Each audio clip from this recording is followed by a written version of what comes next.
Hello friends, welcome to my YouTube channel. Ten tu na kan ding hile second hand phone chon hile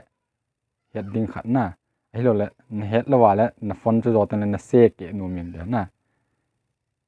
iti bol dham iti vet dham alo le apha phalo iti het dham chu ka hin sei da na okay ki pa masan cho comment chu le bo nga hin ki pa ka video ho hin vet pe ji jeng ki pa thu ken se ten tu na kan ding chu thumbnail na mu bangwa second hand phone na cho ding hi ale sum kipia ki cho hi ji chun a phone a phat lo hemasan na itina vet dham ti chu ka hin sei din tele asunga epp uma ham chawang ka hin sei din ka hin vet sa pe pe den a ball ding dan ten a vet ding dan oh dia chun abula kona jon again hin vet pe di ka hin thu me we direct in panutin app store I loot diu tu a phone cha heading kha chu phone na la gut pa chu te ka nan ki phone na cho gut hi le ki phone hin na la a chi na search ngai na ip na search dam ti le play store ana loot ding play store ana loot ding test your phone ki ti app si na download ding la kan pin na download ding te open na me ding no open do tan ta dashboard ki te hin dashboard a hi storage phone ip function a chi ham lo la izat ram ham ti ho bona ma sa pe na hum ki ji de na storage ram battery network ta hi ki pe tabanga hum du le ti zo tin le anoi langa test ki ti a hi na mi a le ti a hi interface ung do di hin til tam ta min screen multi touch pointer touch screen network gps audio sensor camera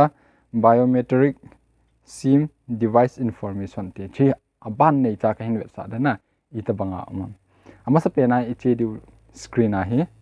screen na me ten cha ti ai hung interface green red pink bon cha hung do de na bona hung do a le a screen chu original hai original ki le khoi lai na a lui be se hi lai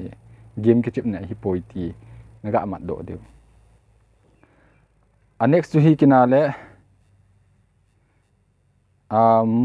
multi touch ki te multi touch na chu tia hena bola torch banga hung du de na a screen hoi dan a screen chu original lo ham het na chi zo ting le chun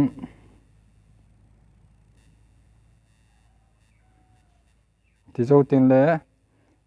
pointer ki te pointer chu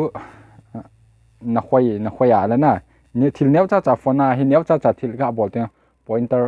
ki su lo wale neu cha khu ki move thei lo wa na tabang chen chi pointer hin na test ding ta line na kai de na screen na chu ti a na kai din cha example a ti a ki kai banga he na kai de ti zo teng le chun touch screen ki ten tu a he touch screen a screen chu phamong mong am na het na ding cha he tabanga interface hung din na white ko se hen ga touch le chun na touch na chu a chi am na a che lo wale screen chu atha su tu ham helo la lui waleng na tabang chu hi tin het dio ten chi zo ten la chun network kitin network hi le phone a he phone lui wala le network ji pona iphone ho de network job lo yong ma he tabang khu hi chun het ding cha he naga e khat na chi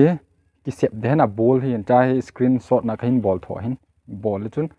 ball ki set min ten a set na a height nam height ni amna a chung pen langa ho chi a le network performance a hoye ti heading a lai la ati le medium na lai na lui be se lo lai he phone ti head na ti zo ten le chun gps kitin gps hi kon khan he che lo ji na GPS kon khan hi che lo ne sa mun gam thata ta ki cover zo lo ki hol do zo lo wa na che hol do na dinga chu a hoi nga ye GPS condition no cho hoi latitude na ti za hin longitude na ti za hin speed ti ho bon am sunset sunrise ti ho bon am cho hi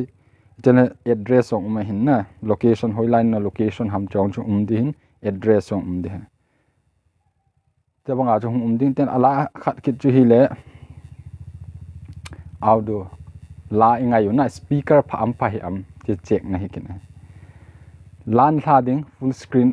cha tabanga din okay na me ding lai don ta hi then full volume na pi he na la na ngai na ding so speaker si am speaker a hi tuilu na le adai bang ta chi poina ai lo le achung lang speaker he pha am phai am check ne camera है ना camera है किसी हम न test है ना तिजो तेल चुन general सीमा उमिन sim check दिवा sim ही इति check थम तिले चा हिन पे general ना चेडिंग सीमा चुन नमी आले ति type of इपि sim हम ना इतबंग sim हम sim count इजात sim की थुनम unblock ham lock lo ham chong het ding the internet chu itabang nga ha nam na voice ham message ham epc ma chi ham primary sim ki yong min might not min ki ho cho min tenle alas pe na hi important ten bo ko hin sei di hin alas pe na device information ki tin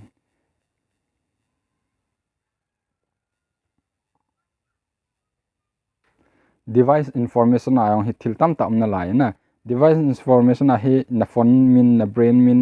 izat camera pixel izat ham IMEI number ti ho bona ki ji din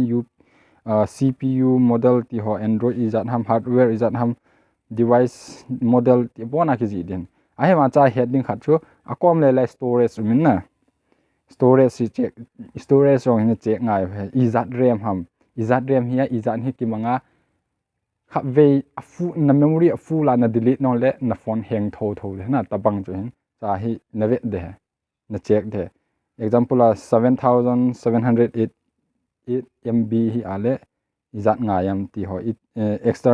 internal storage 107 ti a kisun izat nam ki manga ham na ama sa apa izat ki manga ham na ve de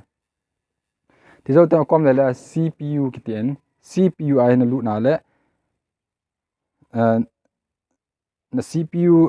na phone CPU chu code is an ham 8 hin CPU temperature ti ho na vet the hin bona na vet the na cha ten a model number on na vet the hin ten chu ten display a hi display size I tabang ham EP company ham ti ho bona ki ji din hin ten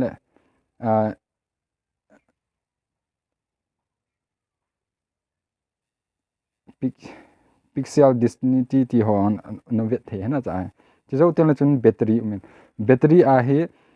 phone a chu example of 5000 mAh le head dikhat chu iPhone naman iPhone mang ho hun healthy ki hai na cha hun 98 75 ti ho ma hin a hlo ma le 80 above hi ala phain 80 no hi le battery lasting lo hina tabang chu hin chang au ma he na phone man jo si au ma he na iPhone q si iPhone ayo vet dan het nga iti vet di ham tel battery ai lu de capacity 5000 mAh technology light on hin company min na the health hi le good that means